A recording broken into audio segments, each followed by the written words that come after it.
Com a derrota de N, a titã fêmea dentro da muralha Sina, é de se espantar que de repente mais um titã apareça, mas dessa vez dentro da muralha, com diversos questionamentos aparecendo, bem como se todas as muralhas possuem titãs em sua estrutura. E se possuem, o que isso quer dizer? Porque o pastor Nick não abriu a boca para dizer nada, enquanto Eren é avisado de uma invasão em que os titãs rompem a muralha Rosé, com os cadetes e soldados se dividindo em grupos, recuando às residências e cidades próximas. Tendo entre os titãs um extremamente diferente de todos, extremamente alto, encorpado, peludo e com domínio da língua dos humanos, extremamente interessado com o equipamento usado pelos soldados e cadetes, reconhecendo e atestando que o ponto fraco dos titãs é a nuca, porque é exatamente onde o corpo humano que os controla está, sendo racional, mas não necessariamente amigo da humanidade.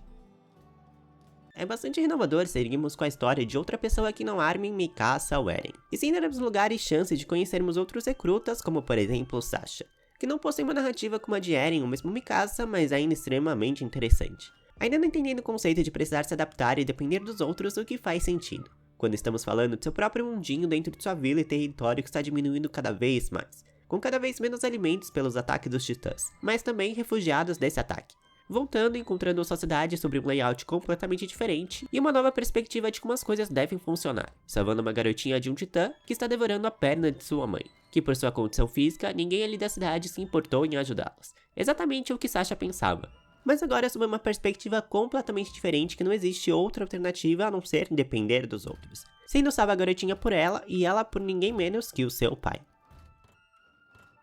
Tanto Armin quanto Heng ultimamente acabaram chegando nas mesmas conclusões. A probabilidade das muralhas serem feitas e construídas com a pele endurecida de titã, cogitando até mesmo Eren usar essa habilidade para fechar a muralha que permitiu esse último ataque. O pastor Nick ainda tá extremamente quieto, tendo sim alguém que a igreja responde, sendo a pergunta mais óbvia aqui, quem é esse deus que eles tanto veneram? Contudo, foram instruídos a monitorar uma garota que entrou no reconhecimento junto com Eren, Mikasa e Armin, de nome Krista. Isso diz muito não só sobre o momento que estão enfrentando e o que está acontecendo em relação aos titãs, mas levanta a questão que a probabilidade de Ymir saber disso é extremamente grande, e por isso ela tem um grande sentimento de proteção pela garota, com o objetivo agora sendo capturarem a garota que está junto com seu esquadrão, presa em um castelo sob ataque. Enquanto o titã bestial escala a muralha e enxerga tudo o que está acontecendo de uma perspectiva extremamente favorável. Sendo a situação agora extremamente contrária ao que tivemos na primeira temporada. É basicamente como se os titãs estivessem atacando a humanidade objetivamente, se vingando pela primeira temporada, com o esquadrão de apoio até agora tomando protagonismo em uma corrida contra o tempo pela sobrevivência e quem irá sobreviver mais. Porque obviamente a vantagem não tá com eles, começando pelo maior erro que poderiam cometer, que é não estarem com equipamento, precisando depender dos seus veteranos, que sim são extraordinários, mas não são invencíveis, principalmente quando lidam com titãs, mais especificamente o titã bestial, que preveu estrategicamente esse cenário os encurralando. Contudo, se não fosse esse o cenário, de forma nenhuma teríamos a motivação necessária para chegarmos nesse momento. Uma breve backstory sobre o episódio no acampamento de treinamento é mostrada na intenção de conhecermos um pouco mais das duas e onde vem a relação que elas possuem. Krista, na verdade, é uma criança bastarda cujo nome foi alterado e enviado para o reconhecimento, como forma de esconderem o fruto dessa traição, buscando formas e jeitos de se matar desde então, com Ymir sendo igual a ela, escondendo também a sua verdadeira identidade, mas as duas lidando com essa questão de formas completamente diferentes. E desde então, Ymir está ao lado de Krista, com a promessa de que quando todos descobrissem o seu segredo, Krista revelaria o seu nome. Porém, com certeza as condições esperadas para esse momento não eram essas, não tendo nenhuma opção a não ser revelar ser um titã, salvando Krista, seus amigos, com a promessa sendo cumprida e a revelação do verdadeiro nome de Historia. Ymir não morreu apesar do seu estado, e a verdade é que se não fosse uma titã, esse seria o fim para ela, sendo agora não apenas uma companheira do reconhecimento que muitos possuem em consideração, mas também uma valiosa fonte de informação, diferente de Aang, mas que assim como Eren tinha intenção e interesse de proteger a humanidade, arriscando a sua própria vida, sendo a terceira titã humana que possuem conhecimento, sendo esse o momento exato para suspeitarem de mais dois, Reiner e Bertholdt, revivendo o primeiro ataque da titã fêmea que não teria como ela ter conhecimento da localização de Eren sem que alguém passasse essa informação para ela, sendo Reiner o único que teve contato com ela e sobrevivido para contar a história. Além da descoberta a partir do histórico de Aang que Reiner e Bertholdt vêm exatamente da mesma região, revelando para o próprio Eren na expectativa de se juntar a eles as suas verdadeiras identidades. E o combate era inevitável, principalmente depois de tudo que Eren passou com a titã fêmea. E não apenas isso, os considerando até pouco tempo como seus amigos e até mesmo o irmão em Reiner. E toda essa situação evoca inúmeras emoções diferentes, que são traduzidas em apenas uma: a ira. A ira de toda uma humanidade que um dia foram vítimas novamente do ataque dos titãs, depois de um intervalo de mais de 100 anos. Em questão de luta de corpo, o titã colossal só é amedrontador em tamanho mesmo, sendo esse refletido na sua velocidade e sendo um alvo fácil se não fosse o seu método de defesa. Enquanto o titã blindado possui em sua pele uma camada de proteção que impede que Eren e todos os outros consigam matá-lo, não ganhando na pancada, e na iminência de perder sua resistência e proteção, Eren dá de cara com uma armadilha sendo esmagado pelo que sobrou do titã colossal.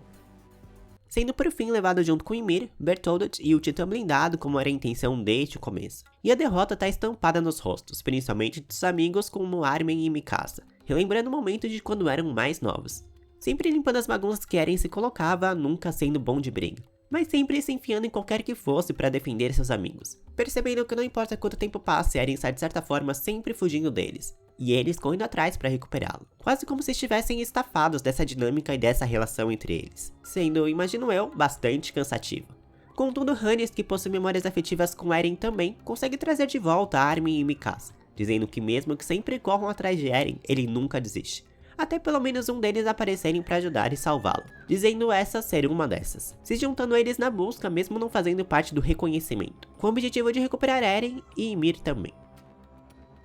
A parte mais revoltante disso tudo é a forma como Reiner lida com a situação, por vezes decidindo esquecer toda a dor e sofrimento que fez a humanidade passar a derrubar a muralha, permitindo a entrada e a carnificina ocasionada pelos titãs, levando à morte de muitos de seus companheiros e também a mãe de Eren. E a verdade é que Reiner se fez acreditar que realmente era o soldado e estava determinado a proteger a muralha, acreditando ser essa sua verdade, criando memórias e uma personalidade separada daquela que já tinha. Uma condição que desenvolveu a partir de todo esse teatro que fizeram durante todos esses anos, desenvolvendo sentimentos por muitos, inclusive Krista ou Historia, sendo esse o ponto em comum que possui com Ymir, conseguindo trazê-la para o seu lado ao invés de se unir a Eren, faltando apenas 1 hora para o sol se pôr. Apesar da ideia inicial ter sido a fuga noturna evitando os outros titãs no caminho, a equipe do reconhecimento já está próxima demais, não sendo uma realidade que Reiner e Bertholdt estão dispostos a arriscar, estando entre eles Krista, sendo essa a oportunidade perfeita para capturarem ela e a levarem junto para onde forem. Até porque esse foi o trato que Ymir fez com Reiner. Mas não agora. O plano é resolver a questão de Eren e depois voltarem, capturar Krista e então salvar Eren, se questionando se está disposta a mentir de novo ou ser sincera consigo mesma. Mas a garota não tá muito para discutir relação não, estando disposta por tudo a perder caso não for do seu jeito, os traindo, pegando Eren e ficando com Krista por perto como sempre quis. A garota faz bem e é apenas isso, e o contrário também é verdade, sendo capturada e mais uma vez todos fugindo, só que dessa vez o reconhecimento tá logo atrás. O reconhecimento finalmente alcançou o titã blindado com Ymir mentindo para a Historia sobre o propósito de sua captura, para que a garota concorde e não lute contra ela. Enquanto todos os outros argumentam com Bertholdt e os mais descrentes questionam como os dois conseguiram trair todos tendo vivido juntos todo esse tempo, criando memórias e planos para o futuro. Enquanto Mikasa de forma nenhuma tá pra brincadeira, não perdendo a menor oportunidade que tiver para resgatar Eren e matar os traidores, mesmo Ymir caso entre no seu caminho. Até que o comandante Eren chega no sentido contrário, trazendo com ele uma horda de titãs desgovernados, um encontro direto com o titã blindado. E Attack on Titan já deixou desde muito cedo claro que qualquer um pode morrer a qualquer momento. E isso não é diferente para Eren, perdendo seu braço, mas retornando apenas para conseguir libertar Eren em um momento de descuido de Bertholdt. Então, sem aviso, o titã blindado começa a arremessar aleatoriamente titãs em direção ao esquadrão, acertando Mikasa e Eren, tendo um encontro direto com o mesmo titã que em uma temporada passada matou a sua mãe. Pode parecer precoce e reduzido, mas chegamos no 12º episódio no final da temporada com um ritmo frenético, não parando um momento sequer, mas fechando um ciclo mesmo que de uma forma inesperada e por diversos motivos. Porque a bronca do titã que matou a mãe de Eren também pertence a Hannes, por ter naquele momento se acovardado e deixado ela pra morrer, não tendo nunca de fato encontrado um titã. Contudo, o mesmo não acontece agora, mesmo não sendo um membro do reconhecimento, buscando a vingança que Eren tanto quer, mas não é capaz de conseguir. Mas tudo tem um motivo, porque com isso em frente a uma possível até um momento iminente morte de todos, se não muitos deles, Mikasa se declara para Eren, e surpreendentemente o contrário também acontece, conseguindo desse momento em diante ativar um poder que Reiner chama de Coordenada, que lhe dá a habilidade de controlar aqueles titãs que não são humanos, derrotando o titã que matou sua mãe e mandando todos os outros ali do campo atacarem Reiner, com Ymir escolhendo seu lado na batalha, deixando Historia voltar para as muralhas e se juntando a Reiner e Bertholdt. Já na muralha, voltamos à questão da invasão dos titãs nos vilarejos do começo da temporada, sendo a única explicação possível para eles serem humanos,